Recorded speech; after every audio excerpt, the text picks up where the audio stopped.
who says young women do not belong to groups of vulnerable? How can we shift our attention from addressing HIV and AIDS in Africa, yet many young women do not know where to access HIV therapy services or are reluctant to access such services due to stigma and other reasons? How then can we remain silent while so many women, young women and girls are being raped and abused this minute with persons who do not know their HIV status? The conviction is overwhelming, having served in communities with refugees and internally displaced persons in countries undergoing conflict or reconstruction. Borrowing this experience and knowing the immense suffering that girls and young women undergo in camps and camp-like setting, and with such thoughts engraved in my mind, coming back home and sharing the confession from girls turned into young single mothers who are unable to identify fathers to children they conceived while under influence of alcohol or drugs, raped inside their tiny shanties that double up as homes and as liquor brewing dens and as drinking places, not knowing their fate in a world of HIV and AIDS. I cry for Mama Africa. Today, I join the very many voices advocating for that young woman outside there who is getting infected with HIV as we speak. One who is suppressed and depressed and has no avenue to be heard. Good evening, ladies and gentlemen. My name is Abeka. I'm the chairperson and co-founder Young Women Campaign Against AIDS, Kenya. Thank you for giving me this platform. I am humbled beyond words to be here. Young Women Campaign Against AIDS, YWCAA, is a non-governmental organization that was founded by a group of Kenyan young women graduates. The initiative began as a merry-go-round women group with an objective of economic empowerment through membership contribution and learning. While students, some of us substituted our fees and sustainability at the university through part-time work as bar waitresses.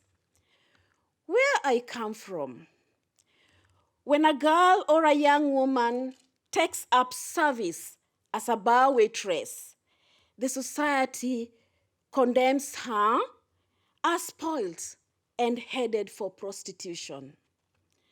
As university students, no one would be comfortable to be associated with bars. Indeed, some clients take advantage and openly solicit for sex with the bar waitresses, particularly the young and vulnerable ones, and that is horrific. Little did we know that our experience in bars, coupled with other painful life experiences at family and community levels, would be a turning point in addressing the impact of HIV and AIDS, particularly on the vulnerable. With economic desperation, peer pressure, and lack of information, young women are often forced to unprotected sex, hence are more at risk to contracting HIV. YWCAA works with both urban and rural poor populations comprising of young women, the youth, orphaned and vulnerable children, and grandmothers. A large number of communities we work with are grandmothers and young women that are alcoholics and are also engaging in illicit liquor brewing as means of earning a living and to fend for the orphaned and vulnerable children under their custody. Some of the children and grandchildren were conceived by unknown clients who either raped or had sex with them when under influence of alcohol or drugs. The issues affecting young women include early pregnancy, unsafe abortion, school dropout, and early marriage, just to mention a few. The situation is worse in rural and urban informal settlements. The remote rural areas suffer from poor infrastructure such that access to basic services and information remains challenging. The urban poor settlements are congested and lack social order. Similarly, the available infrastructure and services are constrained. The spread of HIV and AIDS remain high in such environments, with young women and girls more at risk. Yes, Kenya has made remarkable strides in prevention and advocacy on HIV and AIDS. At the moment, main intervention targets are key populations, such as men who have sex with men, sex workers, and people who inject themselves with drugs. Young women must be included in these target populations. We strongly and urgently advocate for more programs for them, and Kenya must focus seriously on this issue. YWCAA works closely with the community in the design of projects, and this has promoted ownership and community innovation. The organization continues to establish stronger community links through group formation and identification of social networks. We strive to create an environment where individuals and groups feel part of a community. Our experience is that the groups have taken the role played by most families. For instance, when close family members are away, or in some cases get overwhelmed and cannot adequately take care of the sick and the weak, the group members stand in to offer the necessary support. Let me tell you about one of our projects that focuses on addressing the impact of HIV and AIDS among bar waitresses and grandmothers, many of them with so much trauma, becoming alcoholics and illicit brewers. YWCAA organized them into groups, sensitized them on HIV and AIDS, trained them on life skills and simple business management skills, and provided modest cash through a community revolving fund for running small-scale businesses for economic well-being. The groups have remained a uniting factor in the communities and are a living example. A large number of these groups have now overcome alcoholism, prostitution, and have adopted alternative businesses that are more acceptable by the community as opposed to working in bars, often associated with sex work and viewed as hotspots for contracting HIV and AIDS. They are now supporting education of their children and dependents up to higher levels. Further, their lives and that of their families have improved considerably. What's celebrating is that we are able to connect this particular project with our Young Women's program. The bar waitresses and the grandmothers act as mentors and role models to the younger generation.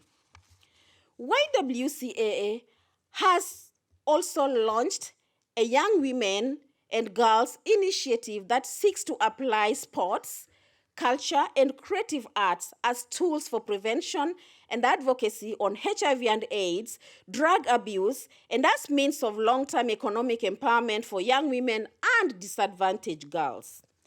The group of girls undergo sensitization on HIV and AIDS, gender, human rights, training on life skills, sexual reproductive health and rights, and are offered a package on mentorship.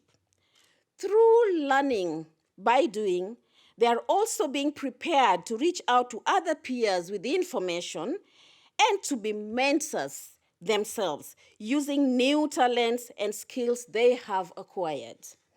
We appreciate the African Women's Development Fund, AWDF, for spearheading this project. Our efforts won't be anything to celebrate without the collaboration of the government of Kenya, the community leadership, NGOs, CBOs, and other community networks. On behalf of YWCAA, I salute all these partners. But before I wind up,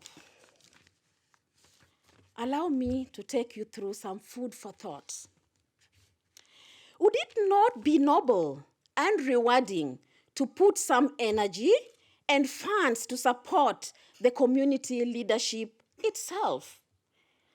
This would allow us to reach out to more needy young women and help build community support systems to sustainable means, particularly those run by the most at-risk groups of young single mothers, those experiencing gender-based violence, and sex workers, among other disadvantaged ones. What about lending a hand in ensuring proper logistics and administrative support to ensure effective delivery of services? Community-based organizations such as YWCAA need infrastructure to support our expansion.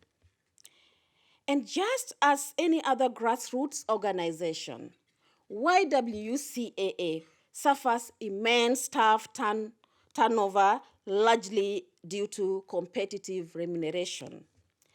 It's impractical for an employee who is paid up peanuts to effectively implement a project worth of millions.